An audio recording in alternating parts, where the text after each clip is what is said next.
yang dikurniakan oleh Allah kepada mereka mengikut permohonan mereka seorang raja yang memimpin mereka. Orang dipilih itu ialah Talut, seorang yang beriman, yang berilmu, yang bijak, yang baik, yang gagah berani. Kisah ini disebut dalam Al-Quran Al-Karim dan disebut dia dalam kitab-kitab orang-orang Yahudi, supaya mereka tahu bahawa Muhammad sallallahu alaihi wasallam adalah Rasulullah, supaya mereka menyadari bahawa perjuangan Nabi Muhammad sallallahu alaihi wasallam dan umatnya sehingga hari kiamat adalah menyambung perjuangan nabi-nabi dan rasul-rasul, termasuk nabi-nabi Bani Israel yang menganut agama Islam. Tidak ada nabi yang menganut agama Yahudi. Tidak ada nabi yang menganut agama Kristian. Semua nabi adalah menganut agama Islam. Dan semua nabi berjuang, berjihad pada jalan Allah Subhanahu wa taala. Disebut kisahnya. Falamma fasala Talut bil junud. Kemudian apabila Talut keluar bersama-sama tenteranya. Talut telah melakukan kerahan tenaga. Maka berjayalah mengumpul bala tentera seramai 80,000. 80,000 bala tentera. Yang tinggal hanyalah orang tua, kanak-kanak dan orang yang uzur sakit. Semua dikerah-kerah. Jumlah mereka 80,000. Untuk menentang Jalut, raja yang kafir. Dengan jumlah tenteranya 100,000. Lebih besar. Apabila Talut keluar bersama tenteranya, qala innallaha mubtaliikum binahar. Berkatalah ia Talut, sesungguhnya Allah akan menguji kamu dengan sebatang sungai, yaitulah sungai Jordan, Nahrul Urdun, sungai Urdun yang ada sehingga hari ini. Setengah riwayat mengatakan sungai ini adalah perkenan Allah dengan doa Talut. Oleh kerana mereka berada di padang pasir, kehausan, dahaga, Talut berdoa kepada Allah supaya dikurniakan sebatang sungai. Itu mengikut satu riwayat. Mengikut yang asalnya sungai itu sudah ada. Dan Talut berkata, walaupun kita berjumpa dengan sungai, sungai ini menjadi ujian. Allah Ta'ala menguji kamu dengan sebatang sungai. Faman syariba minhu falaysa minni, wa man lam yat'amhu fa innahu minni, illa man ightarafa ghurfatan biyadihi. Maka sesiapa yang minum daripadanya, maka dia bukan daripadaku, bukan pengikutku. Dan sesiapa yang tidak meminumnya, maka ia adalah pengikutku. Kecuali sesiapa yang menyebok satu cebok dengan tangannya sahaja, yang izin oleh Allah Subhanahu wa taala. Bila berjumpa dengan sungai, Allah Ta'ala menguji kita dengan sungai ini. Tak dibenarkan minum. Kalau nak minum juga, secebok saja. Barang siapa yang minum sebanyak-banyak, lebih bersecebok, bukan pengikut aku, kata Talut. Yang tak minum itu pengikut aku, kecuali yang minum secebok saja. Fasharibu minhu illa qalilan minhu. Lalu mereka minum daripadanya, daripada sungai itu, malaikat sedikit saja di kalangan mereka. Mengikut riwayat Al-Bara' bin Azib, mengikut riwayat As-Suddi, riwayat Suddi dan Ibnu Abbas, daripada 80,000 tinggal 4,000 yang tak minum. 76,000 minum dengan sebanyak-banyaknya. Mengikut riwayat Ibnu Abbas, minum itu mengikut iman masing-masing. Yang kuat imannya tak minum terus. Yang kuat iman tak minum. Yang iman kurang sikit, minum secebok. Yang lemah iman, minum sebanyak-banyaknya. Lebih daripada sukatan yang diizinkan oleh Allah Subhanahu wa taala. Mengikut riwayat Al-Bara bin Azib radhiyallahu an, yang tak minum sama banyak dengan ahli Badar, yang itulah 313 orang. Lebih kecil lagi jumlahnya. Mengikut riwayat Al-Bara bin Azib.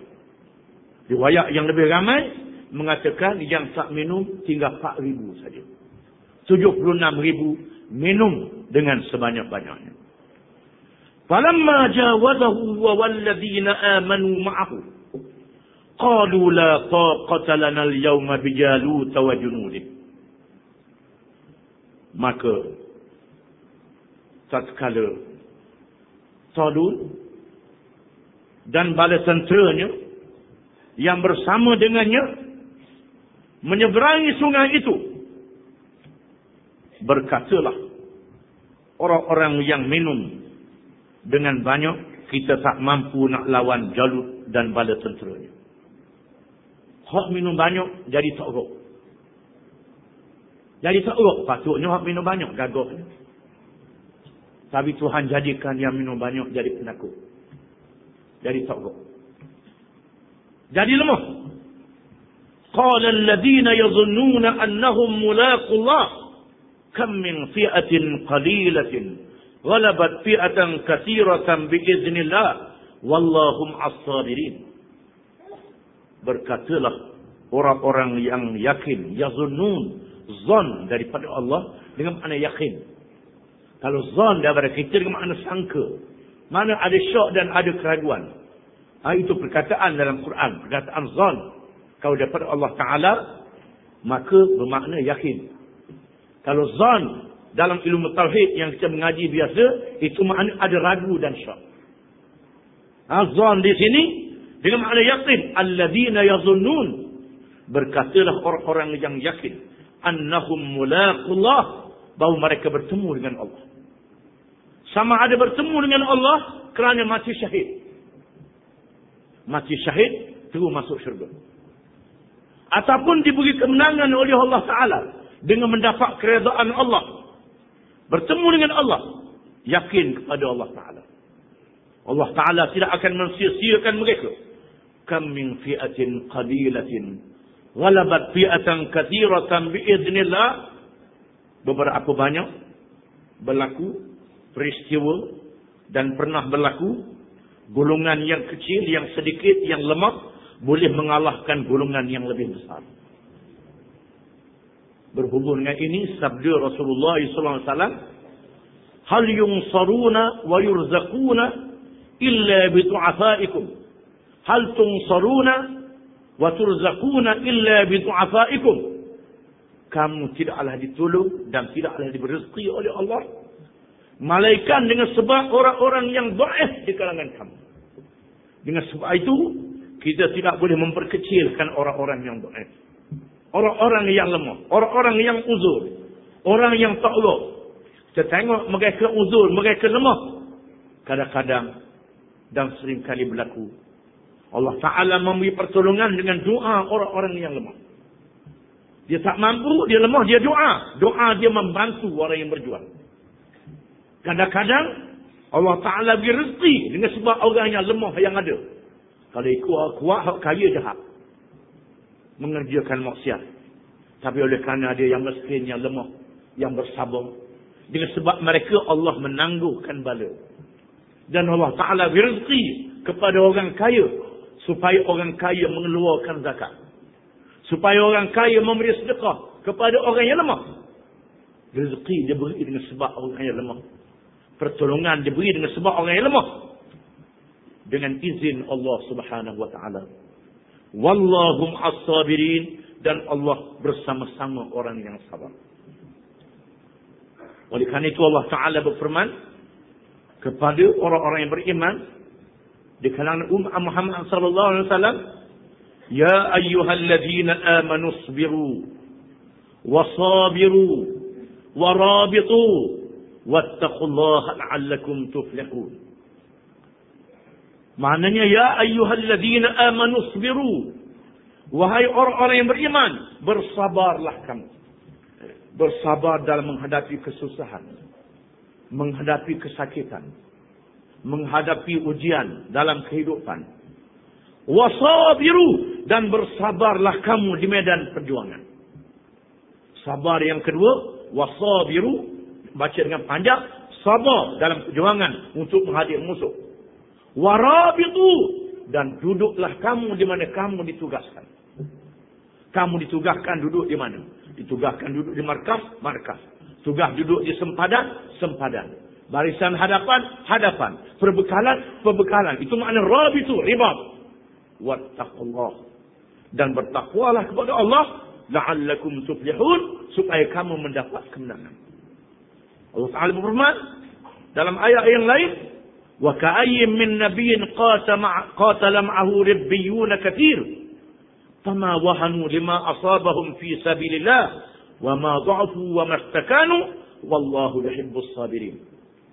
Berapa banyak nabi-nabi di zaman dahulu yang berjuang perjalanan Allah dan berjuang bersama-sama dengannya ribbiyun, orang-orang yang rapat dengan Tuhan, yang hampir dengan Tuhan. Ribbiyun katsir fama wahanu lima asabahum fi sabilillah, dan mereka tidak berasa hina apa yang menimpa mereka dalam perjuangan untuk menegakkan agama Allah.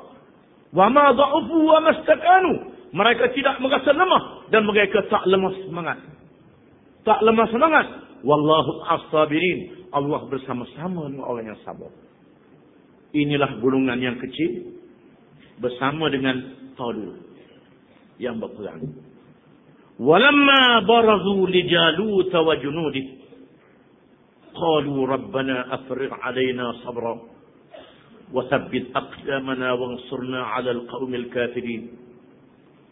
Dan apabila orang-orang yang beriman itu keluar menentang Jalut dan tenteranya, mereka berdoa dengan berkata, wahai Tuhan kami, limpahkanlah sabar kepada kami dan teguhkanlah tapak pendirian kami, serta menangkanlah kami terhadap kaum yang kafir. Mereka berdoa kepada Allah Ta'ala, memohon pertolongan daripada Allah SWT dalam perjuangan. Di antara masa diperkenankan doa ialah apabila tentera Islam berdepan dengan musuh. Itu salah satu masa diperkenan, dimustajabkan doa.